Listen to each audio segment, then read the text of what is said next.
하나님의 오늘 우리에게 주신 말씀은 마가복음 16장 14절에서 20절까지의 말씀입니다. 마가복음 16장 14절에서 20절까지의 말씀을 제가 봉독해 올리겠습니다. 그 후에 11 제자가 음식 먹을 때에 예수께서 그들에게 나타나사 그들의 믿음 없는 것과 마음이 완악한 것을 꾸짖으시니 이는 자기가 살아난 것을 본 자들의 말을 믿지 아니함일러라. 또 이르시되 너희는 온 천하에 다니며 만민에게 복음을 전파하라. 믿고 세례를 받는 사람은 구원을 얻을 것이요 믿지 않는 사람은 정죄를 받으리라. 믿는 자들에게는 이런 표적이 따르리니 곧 그들이 내 이름으로 귀신을 쫓아내며 새 방언을 말하며 뱀을 집어 올리며 무슨 독을 마실지라도 해를 받지 아니하며 병든 사람에게 손을 얹은즉 나으리라 하시더라. 주 예수께서 말씀을 마치신 후에 하늘로 올려지사 하나님 우편에 앉으시니라. 제자들이 나가 두루 전파할세 주께서 함께 역사하사 그 따르는 표적으로 말씀을 확실히 증언하시니라. 아멘. 네, 만민에게 복음을 전파하라 라는 제목으로 오늘 말씀을 나누도록 하겠습니다. 십자가에 달려 죽으신 예수님께서는요, 사망 권세를 이기시고 부활하셨습니다. 부활하신 예수님은 오늘날 온 우주 만물과 교회를 다스리고 계십니다. 만약에 우리에게 부활이 없으면 우리의 모든 것은 헛되고 헛된 것이 됩니다. 우리의 믿음도 헛된 것이 되고 우리의 전파되는 것도 우리의 수고와 헌신도 헛된 것이 되고 맙니다. 그러나 부활이 있기 때문에 이 모든 것이 의미가 있게 되었습니다. 부활이 있다는 것은요, 구원이 있다는 것이고 장차 들어갈 하나님 나라 천국에서의 삶이 있다는 것입니다. 이 사실 때문에 이 부활은 기쁨이요 감격적인 사건이에요. 그래서 이 부활의 이 기쁜 소식을 그 누구보다도 전해주길 원하시는 분이 바로 예수님이세요. 그래서 주일 새벽에 부활하신 예수님은요, 부활하신 당일날 무척이나 바쁘셨습니다. 바로 사랑하는 여인들이 슬퍼하고 있었고 엠마오로 가는 비전을 포기하고 근심 가운데 가는 제자들이 있었고 두려움 가운데 숨어서 시간을 보내고 있는 제자들이 있었기 때문에 빨리 자신을 보여주셔서 그들의 마음을 회복시켜 주시고자 하는 마음이 있으셨던 것이에요. 우리가 4개의 복음서 기록을 종합해 보면요, 예수님은 부활하신 그 주일날 새벽과 아침에 마리아와 여인들에게 나타나 보여주셨고, 오전에는 베드로를 만나 주셨고, 오후에는 엠마오로 가는 글로바 제자들을 만나 주시고, 이 저녁에는 이 제자들을 만나 주시는 것입니다. 그래서 오늘 본문의 14절의 첫 구절인 그 후에라고 시작이 되어 있는데, 이 구회가 바로 이 제자들을 저녁에 만나주시는 시간을 말하는 것입니다. 이 14절 말씀에는요, 이 제자들의 모습이 단순히 음식을 먹을 때라고 묘사가 되어 있어요. 그러나 요한복음 20장 19절의 그 기록을 보면은 이 제자들이 두려워서 문을 꼭꼭 닫고 숨어 있었다라고 되어 있습니다. 이때 이 제자들이 왜 숨어 있습니까? 숨어 있는 이유는요, 크게 2가지라고 할 수 있겠는데요. 첫 번째는 유대인들이 자신들을 죽일까봐 두려운 것이고, 다른 하나는 예수님을 배신한 것에 대한 죄책감 때문에 위축되어 있는 것입니다. 그런데 문제는요, 지금 이 시점이 어떤 시점이냐면, 이 제자들이 부활의 첫 번째 증인인 이 마리아, 여인들의 증언을 통해서 예수님이 부활하셨다라고 하는 사실을 들은 이후의 시간이라는 것이에요. 여기에 이 문제가 있는 것이에요. 오늘 본문의 구절에 이전의 구절인 11절 말씀을 보면은 마리아의 증언을 듣고도 믿지 아니하였다라고 되어 있어요. 과거 예수님의 공생의 시절에 예수님의 말씀을 듣고 부활에 관한 말씀을 들었습니다. 제자들은. 그리고 오늘 아침 오전에 이 마리아를 통해서 예수님이 부활하셨다라고 하는 소식을 들었어요. 그럼에도 불구하고 부활을 믿지 않고 두려움에 빠져 있게 되었다는 것이에요. 여러분, 그렇기 때문에 제자들의 모습이 이런 모습이라면 우리가 상식적으로 생각을 할 때 이 제자들이 책망을 받아야 되지 않겠습니까? 이 정도 되면은 책망받아 마땅합니다.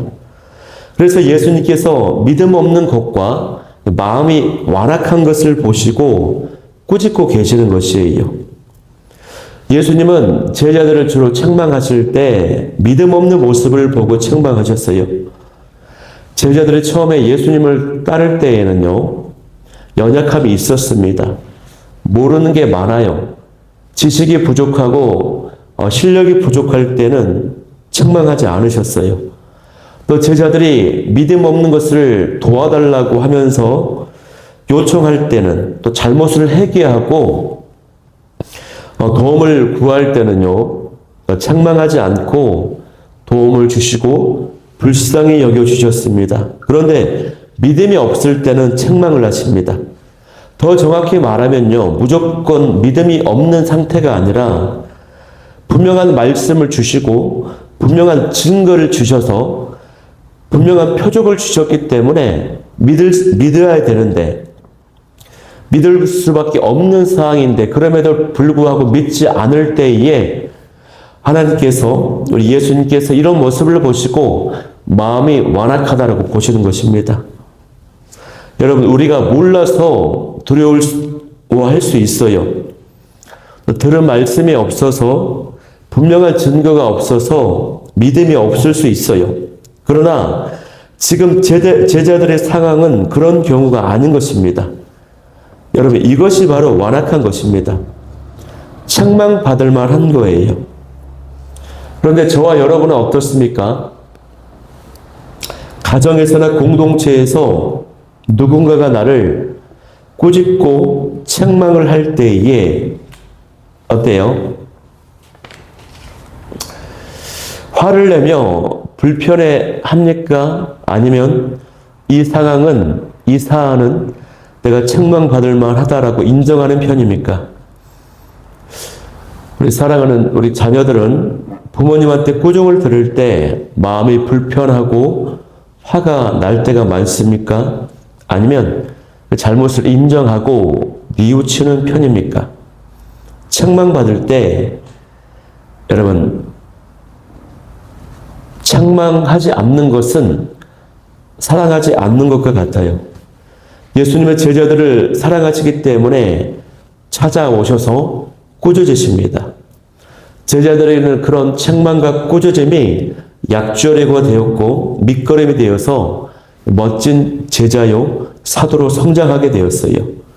그러므로 우리가 책망을 받을 때에 내 마음이 완악해서 그 책망을 불편하게 여기고 있지는 않은지 우리의 모습을 돌아볼 수 있기를 소망합니다.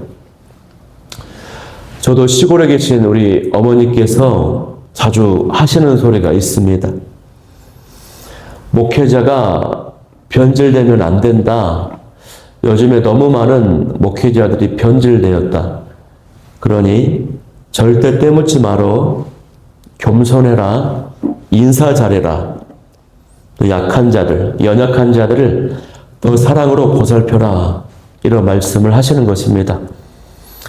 이런 말씀들이 처음에는 이제 뻔한 잔소리처럼 들렸어요. 그러나 시간이 가면 갈수록 이런 말씀들이 얼마나 중요한 말씀인지, 나의 기본과 중심을 지켜주는 너무 귀한 가르침이 되어서 나를 인도해주고 있다는 생각을 하게 되는 것입니다. 우리가 예배 때마다 듣는 이 설교들, 이 말씀들, 그냥 들으면 뻔해 보일 때가 있습니다. 그 말씀에 그 말씀 같아 보이죠. 그러나 이러한 평범한 일상의 잔잔한 말씀들이요, 우리의 영성을 뿌리 깊게 해주는 것입니다. 우리의 중심을 벗어나지 않도록 붙잡아 주시는 것이에요.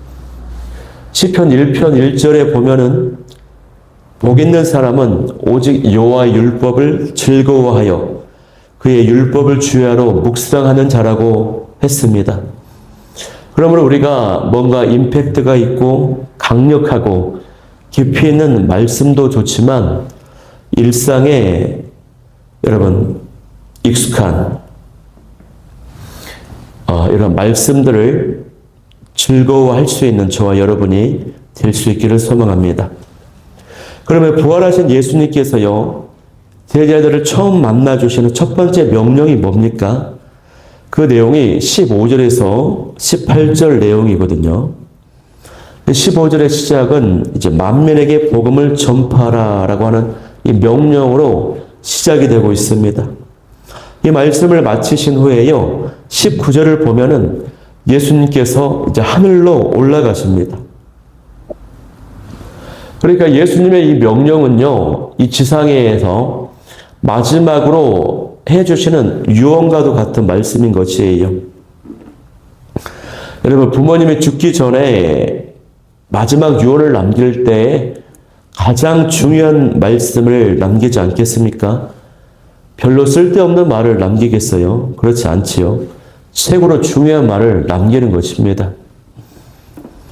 예를 들면은 저 장독대 뒤에 땅을 파봐라. 거기 금두껍에 숨겨놨다. 막 이렇게 유언을 남기는 거죠. 그래서 교회 전통에서는 이 마지막 말씀을 그레이트 미션이다, 지상 명령이다라고 부릅니다.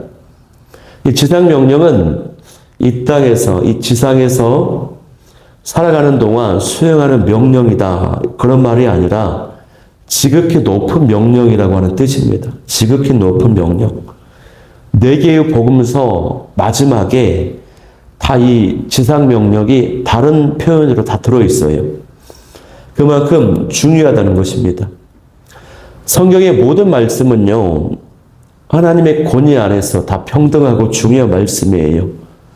사랑하라, 기도하라, 거룩하라. 이 말씀 하나도 버릴 것이 없지요. 하지만 이 지상 명령만큼은요, 그 말씀의 결이 좀 달라요. 이는 단순히 여러 말씀, 여러 계명 중에 하나가 아니라 우리가 왜 그리스도인으로서 존재해야 하는지, 교회가 왜 이 땅에 서 있어야 하는지 그 근본적인 목적과 이 방향을 결정 지어주는 말씀이기 때문에 그렇습니다. 그래서 예수님은요, 온 천하에 다니며 만민에게 복음을 전파하라 라고 하는 이 자들에게, 전파하는 자들에게 많은 약속과 이 표적, 능력을 보장해 주셨습니다. 여기 17절을 보면요, 믿는 자들이라고 나오지요. 이 믿는 자들은 단순히 예수님을 믿는 자, 그런 사람을 가리키는 것이 아니라 예수님을 믿고 온 천하에 다니며 만민에게 복음을 전파하는 자들을 가리키는 자들입니다. 그래서 그런 자들에게 약속하신 그 능력, 표적이 뭡니까? 귀신을 쫓아낸다는 것입니다. 새 방언을 말한대요. 뱀을 집어 올리며 무슨 독을 마실지라도 해를 받지 아니하고 병든 사람에게 손을 얹으면 낫게 하신다는 것입니다. 이러한 표적과 약속들이 사도행전에 그대로 나타났습니다, 여러분.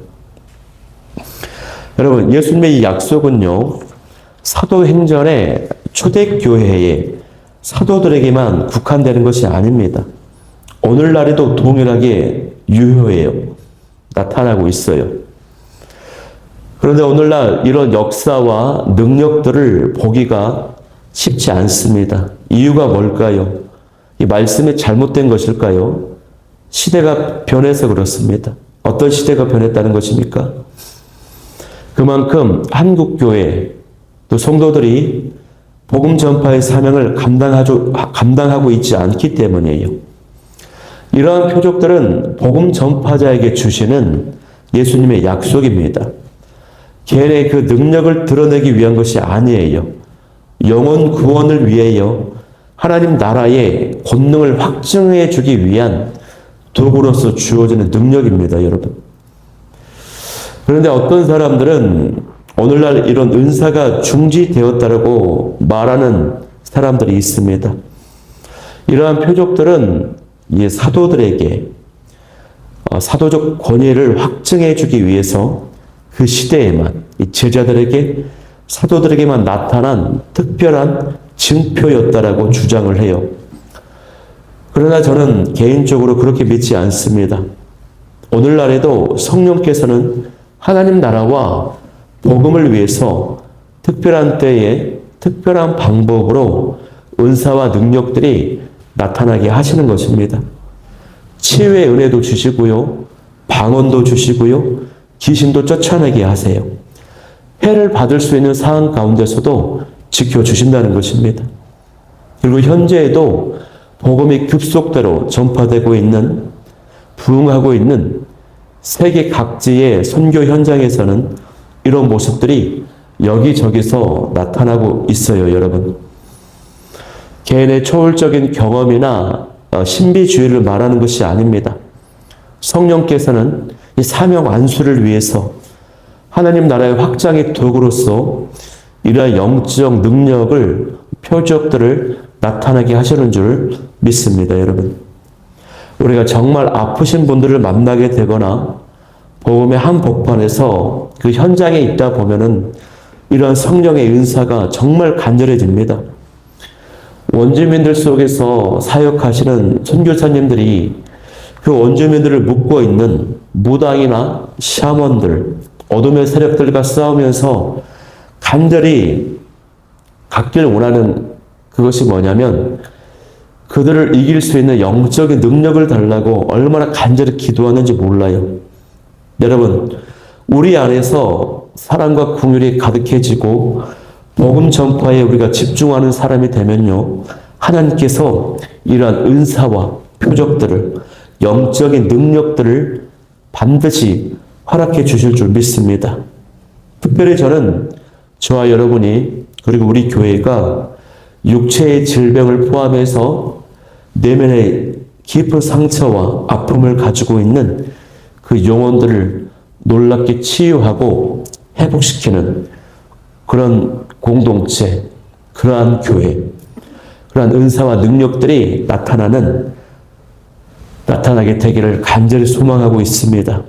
나의 영광이 아니라 하나님의 영광과 나라를 위해서 이러한 영적인 능력들을, 은사들을 사모하는 저와 여러분이 되기를 소망합니다.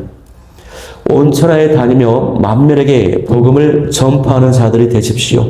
그리하면 주님께서 이런 능력을 주실 줄 믿습니다. 마가복음은 이렇게 해서요, 19절 그리고 20절 말씀을 보면은 일종의 해피엔딩의 말씀으로 끝이 나고 있어요. 두려움에 벌벌 떨고 믿음이 없고 마음이 완악하다고 책망받았던 이 제자들이 복음을 두루 전파하자 예수님이 함께 하시고 표적이 나타나시고 말씀을 확실히 증언했다라고 결론이 나고 있습니다. 우리가 어린이 동화책을 보면은 마지막에 어떻게 끝납니까? 공주와 왕자가 만나서 행복하게 살았더라라고 해피엔딩으로 끝나지 않습니까? 오늘 마가복음의 마지막 해피엔딩으로 끝납니다. 마가복음의 마지막 16장 20절의 말씀이요, 우리 성도의 삶의 영적 해피엔딩인 것입니다. 제자들이 나가서 이 제자들을 우리의 이름을 넣어가지고 우리가 나가 두루 전파함에 주께 함께 역사하사 그 따르는 표적으로 말씀을 확실히 증거하니라. 이것이 우리 인생의 해피엔딩, 우리 인생들이 될 수 있기를 축복합니다. 오늘 말씀 붙잡고 기도할 때 첫 번째, 책망의 말씀을 들을 때에 완악한 마음을 버리고 인정하여서 영적으로 보호받게 도와주옵소서. 두 번째는 오늘도 복음을 전함으로 예수님의 그 소망을 이루어드리는 복된 하루가 되게 하여 주옵소서. 세 번째는 복음 전파를 위해서 성령의 능력을 주시고 영적 해피엔딩의 삶이 되게 하여 주옵소서. 우리 이 기도 제목 가지고 찬양하고 기도하며 나아가도록 하겠습니다.